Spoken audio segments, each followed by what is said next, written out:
Pennsylvania is recognized for any questions she may have with the panel. Thank you. You know, almost every day we are horrified by another mass shooting. Just in the past few weeks, we've seen tragedies at a high school graduation in Richmond, Virginia, on a beach in Hollywood, Florida, and at a mall in Allen, Texas. So what's the response? The Republican majority is trying to make it easier for mass shooters to obtain and conceal deadly firearms. That's what this regulation addresses. The regulation at issue today concerns stabilizing braces, a device that can be used to circumvent the National Firearms Act, in which Congress specifically found that certain types of firearms were weapons of war and had no appropriate sporting use or use for personal protection. This is from what Congress passed. As a result, Congress determined that certain types of weapons were, quote, especially dangerous to the community, end quote, and must be, quote, regulated since they're used for violence and criminal activity.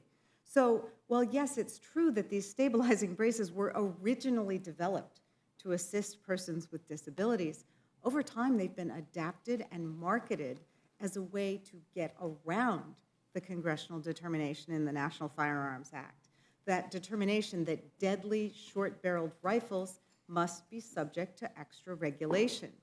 And that's what we've seen, the increasing use of these braces as the weapon of choice for mass murderers, whether to kill 9 people outside of a Dayton bar in 2019, another 10 people, including a responding police officer at a grocery store in Boulder, Colorado in 2021, another 5 people at an LGBTQ nightclub in Colorado Springs last year, and just in March of this year, it was reported that the shooter at the Nashville Elementary School, where 3 9-year-olds and 3 teachers were killed, had one of these devices.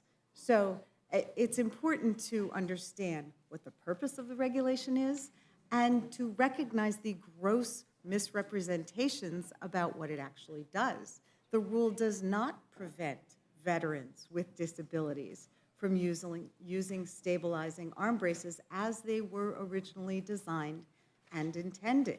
It also does not prohibit the sale of braces, nor does it punish or penalize anyone who currently owns a stabilizing brace. The rule itself lists, I can't remember now, 4 or 5 different ways in which current owners of these braces can be in compliance with the regulation, including simply registering the devices or detaching the stabilizing brace from a firearm. So I'm quoting directly from the rule here. Nothing in this rule bans stabilizing braces or the use of stabilizing braces on pistols. However, firearms with an attached brace device may be subject to statutory and regulatory requirements. So this rule isn't an attack on gun owners. It doesn't ban the sale of the brace. It doesn't penalize any current brace owners. It's obvious to sensible Americans that improved regulations are needed to make sure that people aren't evading congressional intent that short-barreled rifles are inherently dangerous and need extra regulation. The Second Amendment is not a suicide pact. The American people know that. They're demanding that we stop wasting time with these nonsense measures and pass legislation that saves lives rather than endangering it.